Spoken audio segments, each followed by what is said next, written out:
नमस्कार, business plus टेलिभिजनको news bulletin business टुडेमा स्वागत छ। म जीवन खड्का। सुरुमा हेडलाइन्स। नेपाल वायु सेवाको 12वटा जहाज किन्ने योजना सहित निगमले सरकारसँग 20 अर्ब माग्यो। सन् 2024बाट सञ्चालन मुनाफा कमाउने व्यावसायिक कार्ययोजना, निगम अझै 40 अर्ब ऋणमा। सडक निर्माणमा इलामको सन्दकपुर गाउँपालिकाका अध्यक्षको मनोमानी, सडकको ट्र्याक परिवर्तन गरिएको भन्दै स्थानीयको विरोध।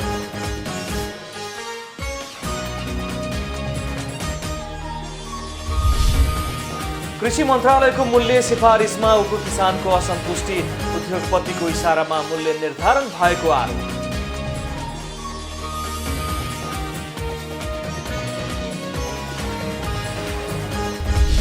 दाङको गुहार खोलामा विगत वर्षदेखि मापदण्ड विपरीत उत्खनन हुँदा सयौं बिघा जमिनमा सिंचाइको समस्या, खोला उत्खनन कार्य रोक्न स्थानीयको माग।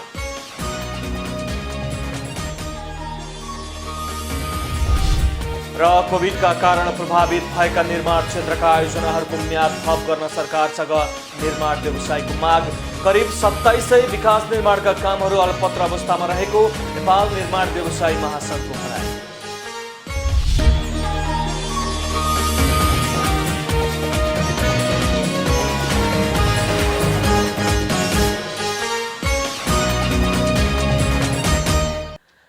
बिजनेस टुडेको सुरुमा नेपाल वायु सेवा निगम सम्बन्धी समाचार। नेपाल वायु सेवा निगमले सरकार समक्ष 20 अर्बको शेयर लगानी सहितको 10 वर्षे व्यावसायिक कार्ययोजना सरकारलाई बुझाउने तयारी गरेको छ। निगम आफै 40 अर्ब रुपैयाँ ऋण बोकिरहेको अवस्थामा फेरि सरकारसँग लगानी माग गर्नुले निगमको नियतमाथि नै प्रश्न चिन्ह उठ्न थालेको छ। एक रिपोर्ट। नेपाल वायु सेवा निगमले सरकार समक्ष 20 अर्बको शेयर लगानी सहितको 10 वर्षे व्यावसायिक कार्ययोजना सरकारलाई बुझाउने तयारी गरेको छ।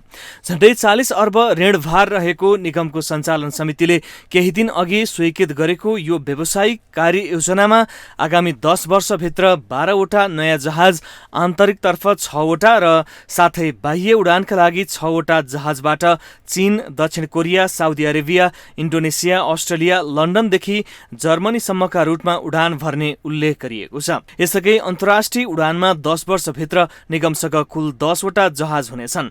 यसैगरी निगमले आन्तरिक तर्फका सुगम भेगमा उडाउन 2वटा ठूला जहाज र छोटो धावन मार्ग भएका आन्तरिक विमानस्थलका लागि 4वटा जहाज किन्ने योजना बनाएको छ। त्यसपछि विगतमा नेपाल एयरलाइन्सले उडान गरिरहेका सबै आन्तरिक गन्तव्यमा निगमको सेवा विस्तार गरिने व्यावसायिक योजना छ। अहिले निगमसँग अन्तर्राष्ट्रिय उडानका लागि 4वटा मात्रै जहाज रहेका छन्।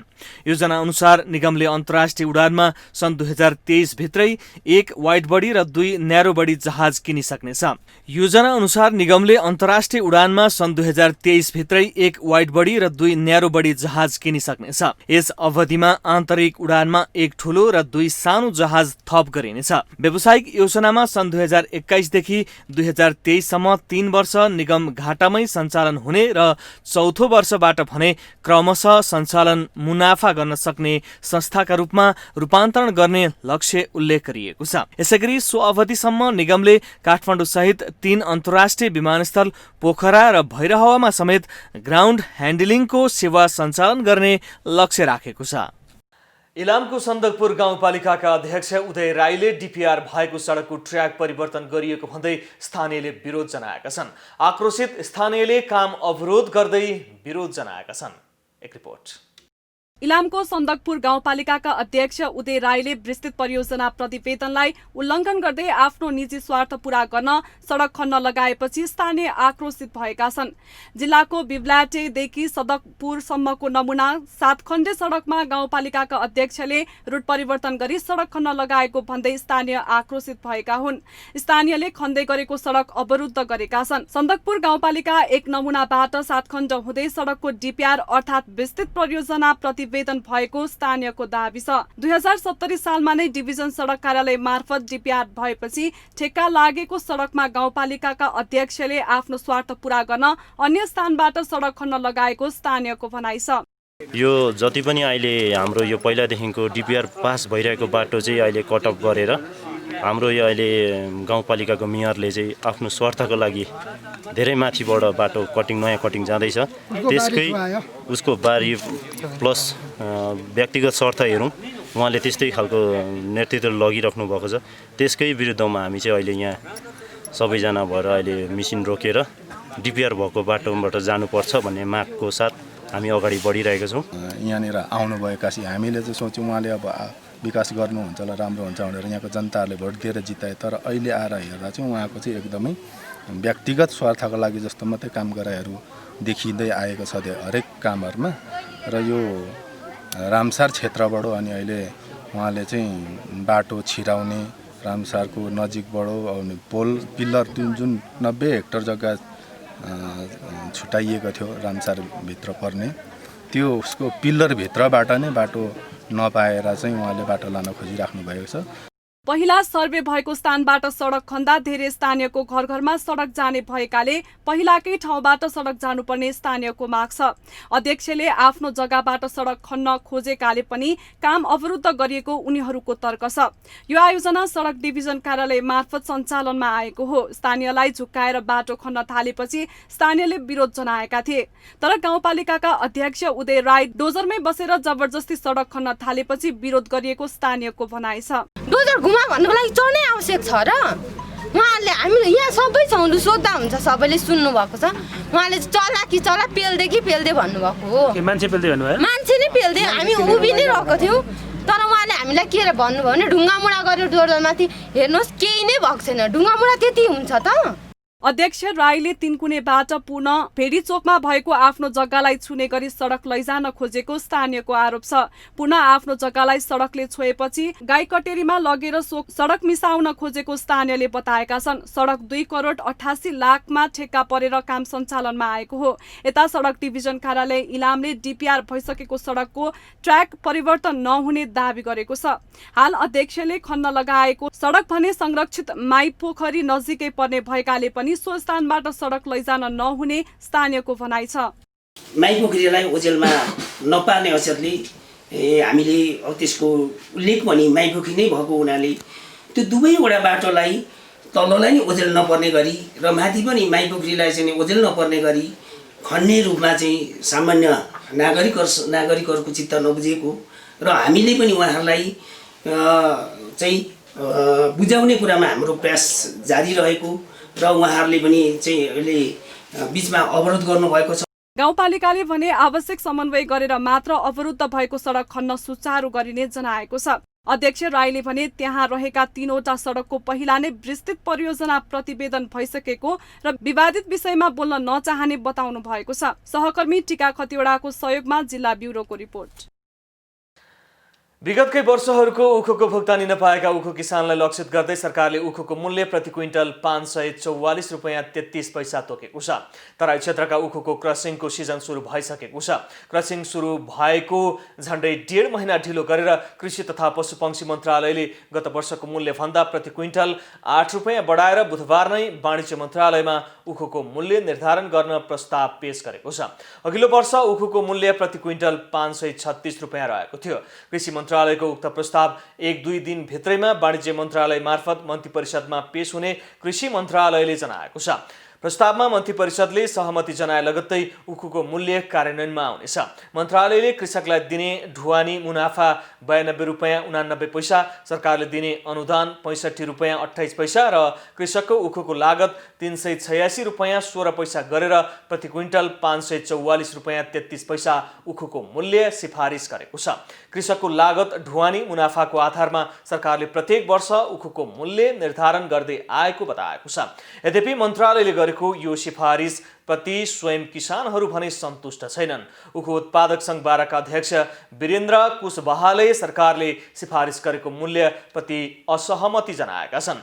उनका अनुसार उखु उत्पादन लागत नै प्रति क्विन्टल 640 रुपैयाँ पुगेको स्थितिमा सरकारले सिफारिस गरेको 544 रुपैयाँले किसानलाई राहत पुग्दैन। प्रत्येक वर्ष उखुको लागत मूल्य 20% का दरले बढ्दै गए पनि सरकारले किसानको लागत समेत नउठ्ने गरी मूल्य निर्धारण गर्दा किसान उखु खेती गर्न छाडेर अन्यत्र पलायन हुन थालेका छन्। गत आर्थिक वर्ष 2069-70मा 2,65,00,00,000 प्रति क्विन्टल उखु उत्पादन भएकोमा आर्थिक वर्ष 2076-77 को सिजनमा घटेर 1,42,00,000 मा झरेको थियो। यो वर्ष उत्पादन घटेर 1,10,00,000 प्रति क्विन्टल हुने अनुमान रहेको छ। बिजनेस टुडेमा पालो भएको छ ब्रेकको।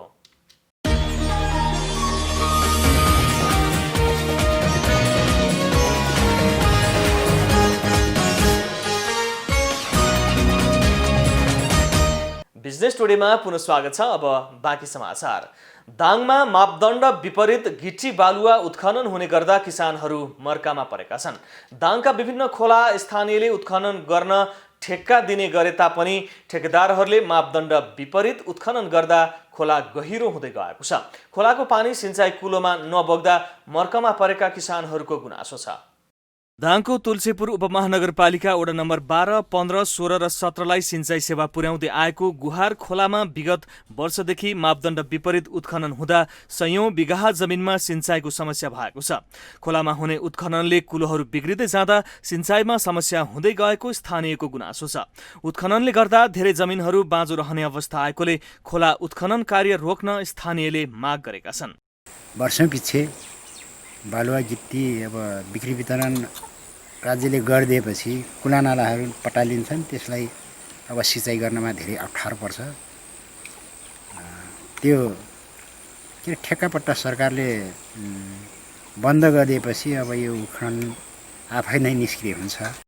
त्यसैगरी अर्का सोही ठाउँका स्थानीय मदन चौधरीले पनि खोलाबाट गिट्टी बालुवा मापदण्ड विपरीत उत्खनन गर्दा आफू जस्तै धेरै किसानहरू सिँचाइबाट वञ्चित हुनुपर्ने अवस्था आएको उहाँले बताउनुभयो।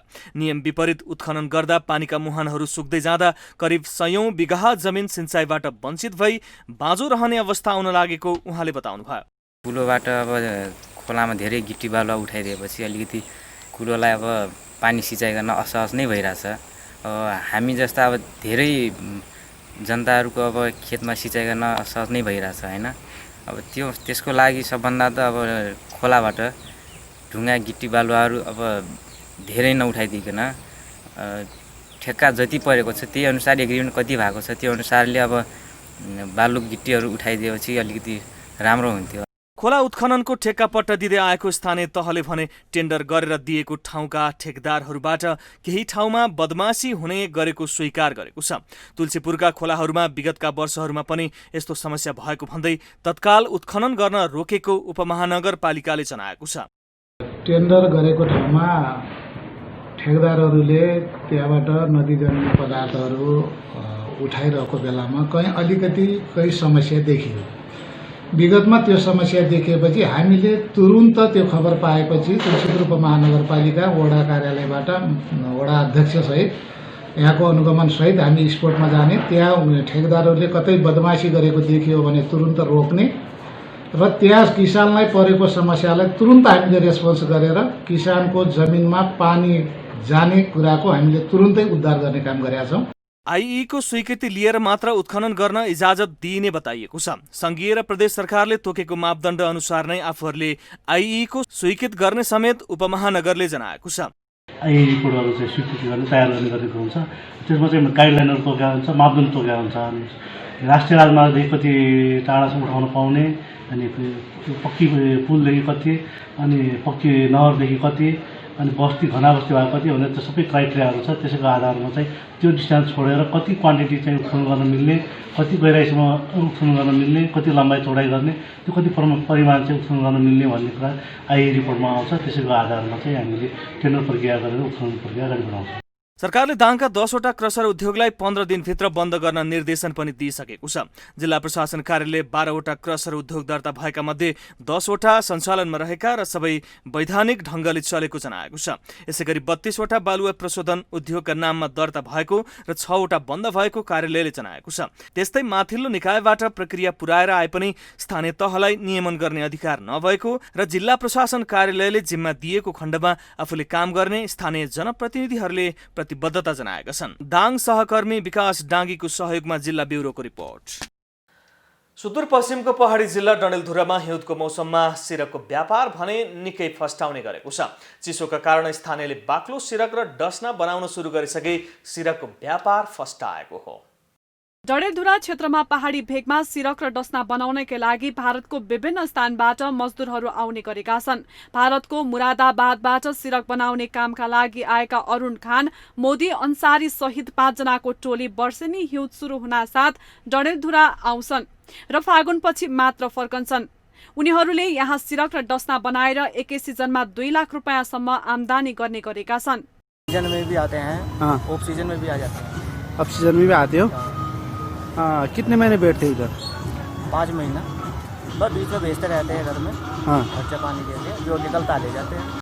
व्यापारीहरूले डसनाका लागि कालो कपास हाल्छन् भने सिरक बनाउनका लागि नेपालमै उत्पादित कपासको प्रयोग हुँदै आएको छ। यस्तै केही कपास भने भारतबाट आयात हुने गरेको छ। यति बेला डडेलधुराका सिरक व्यापारीले सिजनमा 7 देखि 8 लाख आमदानी हुने सिरक व्यापारीको भनाइ छ। 2-3 महिनाको व्यापार हुन्छ, त्यसमा 5-6 लाखको कमाइ मात्रै भइहाल्छ। अब त्यो यो लकडाउन गरिएको पछि त्यो त घाटा भइहाल्यो क्या, नुकसान त भयो, त्यसमा बहुत भइहाल्यो। यो अहिले चले भर्खरै 1-1.5 महिना भयो। लकडाउनले व्यापारमा केही असर गरे पनि अहिले जाडो बढेसँगै सिरक र डसनाको व्यापार राम्रो भएको व्यापारीहरू बताउँछन्। कार्तिकदेखि मङ्सिरको अन्त्यतिर डडेलधुराका कतिपय मानिस जाडो छल्न तराईका स्थानमा जाने गर्दछन्। 3 महिना मङ्सिर, पुस र माघ महिनाका लागि पहाडका स्थानीय तराई झर्ने गरेका छन्। यसरी जिल्ला बाहिर जाने बाहेक अन्य स्थानीय बासिन्दा भने चिसो भए पनि त्यसको व्यवस्थापन गरेर बस्ने गरेका छन्। सहकर्मी विमल जैरूको सहयोगमा जिल्ला ब्युरोको रिपोर्ट। बिजनेस टुडेमा पुनः पालो भएको छ ब्रेकको।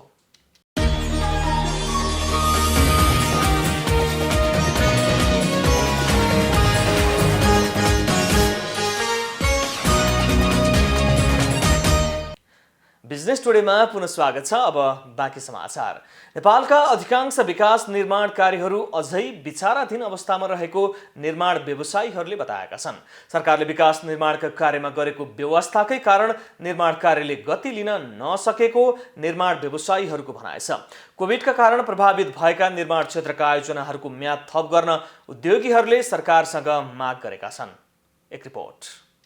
कोरोना भाइरसको बढ्दो महामारीका कारण प्राय सबैजसो विकास निर्माणका काम ठप्प भएको निर्माण व्यवसायी महासंघले जनाएको छ। लामो समयको लकडाउन र निषेधाज्ञा पश्चात अन्य कार्यहरू सञ्चालनमा आए पनि निर्माण कार्यले भने गति लिन नसकेको महासंघका अध्यक्ष रवि सिंहले बताउनुभयो। कोभिडका कारण साना ठूला गरी करिब 6000 आयोजनाहरू प्रभावित भएकाले त्यस्ता निर्माण कार्यहरूलाई सम्पन्न गर्न अझै 1 वर्षको म्याद थप गर्नुपर्ने उद्योगीहरूको माग रहेको छ। त्यसैगरी करिब 2700 विकास निर्माणका कामहरू अलपत्र अवस्थामा रहेको नेपाल निर्माण व्यवसाय महासंघका अध्यक्षले बताउनुभयो। निर्माण उद्योगीहरूले यहाँ काम गर्ने अवसरहरूको चाहिँ अभाव छ। विगतमा मुलुकको ध्यान चाहिँ विकास निर्माणको काम भन्दा पनि राजनीतिक अस्थिरताको कारणले गर्दाखेरि मुलुकको ध्यान अन्यत्रै मोडिएको थियो। नारामा बाहेक व्यवहारमा समृद्धि ल्याउनको लागि जुन गर्नुपर्ने निर्णयको प्रक्रियाहरू छ त्यसमा यो एउटा अस्थिर सरकार भन्दा पनि अति कमजोर सरकार जस्तो नेतृत्व छ। नेपालको अहिलेको सम्मान्य प्रधानमन्त्रीले नेतृत्व गर्नुभएको नेकपाको सरकार चाहिँ विगतमा यो संयुक्त सरकार भन्दा पनि अझ बढी कमजोर देखिएको छ। कोभिडका कारण प्रभावित भएका निर्माण क्षेत्रका आयोजनाहरूको म्याद थप गर्न उद्योगीहरूले सरकारसँग माग गर्दै आए पनि सरकारले त्यसतर्फ कुनै चासो नदेखाएको व्यवसायीको भनाइ छ। चुनावको समयमा विभिन्न नारा लगाउँदै देश विकास गर्छु भन्नेहरूको नारा सत्तामा पुगे पश्चात बोलीमा मात्र सीमित हुने गरेको अध्यक्ष सिंहको भनाइ छ। जब तपाईले भुक्तानी गर्न सक्नुहुन्न भने काम लाउने निकायले काम लाउन सक्दैन। जब त्यो ठेक्का जीवित हुँदैन भने कुनै पनि अधिकारीले तपाईलाई काम लगाउन सक्दैन, किनभने उसले भुक्तानी गर्न सक्दैन।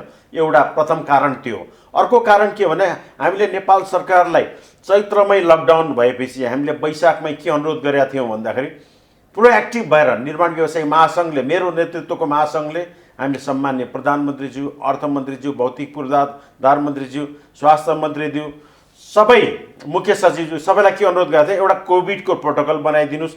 कोभिड सँगसँगै हामीले जिउन सिक्नुपर्छ। निर्माण उद्योग चलायमान भयो भने अर्थतन्त्र चलायमान हुन्छ।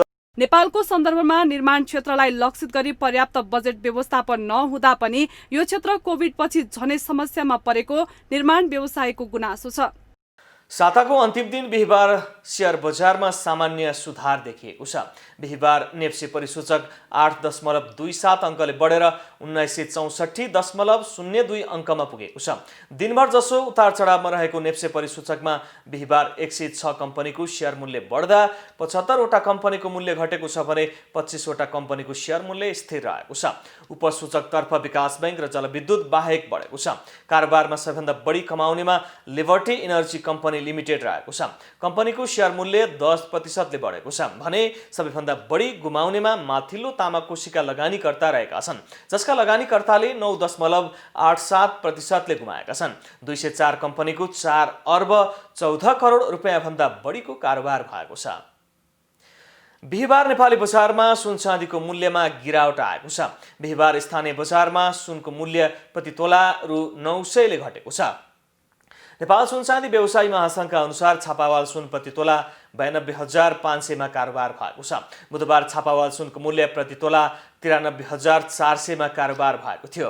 बुधबारको तुलनामा बिहिबार छापावाल सुन प्रति तोला 900 ले घटेको हो। यसैगरी तेजाबी सुन प्रति तोला 92,050 रुपियाँमा कारोबार भएको छ। बुधबार तेजाबी सुन प्रति तोला 92,950 मा कारोबार भएको थियो। त्यस्तै बिहिबार चाँदीको मूल्यमा पनि गिरावट आएको छ। बुधबार चाँदी प्रति तोला 1,215 मा कारोबार भएको थियो। बिहिबार चाँदी 1,200 मा कारोबार भएको छ। गत कारोबारको दिनको तुलनामा चाँदी प्रति तोला 15 रुपियाँले घटेको हो। बुलेटिनको अन्त्यमा अहिलेसम्मका हेडलाइन्स। नेपाल वायु सेवाको 12 वटा जहाज किन्ने योजना सहित निगमले सरकारसँग 20 अर्ब माग्यो। सन् 2024बाट सञ्चालन मुनाफा कमाउने व्यावसायिक कार्ययोजना, निगम अझै 40 अर्ब ऋणमा।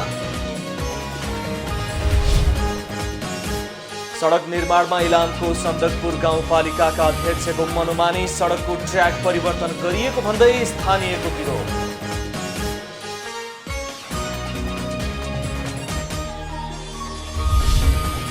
कृषि मन्त्रालयको मूल्य सिफारिसमा उप किसानको असन्तुष्टि, उद्योगपतिको इसारामा मूल्य निर्धारण भएको आरोप।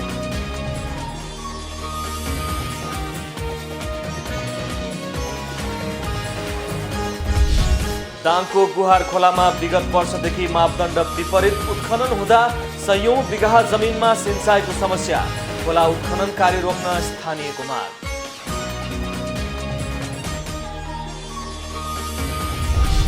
र कोभिडका कारण प्रभावित भएका निर्माण क्षेत्रका आयोजनाहरूको म्याद थप गर्न सरकारसँग निर्माण व्यवसायीको माग।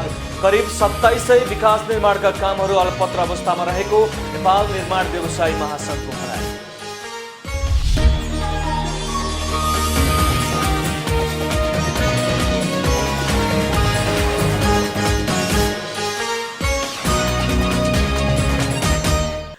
बिजनेस टुडे अहिलेलाई यति नै। हेर्दै रहनुहोला business plus television. Business plus, business first. नमस्ते।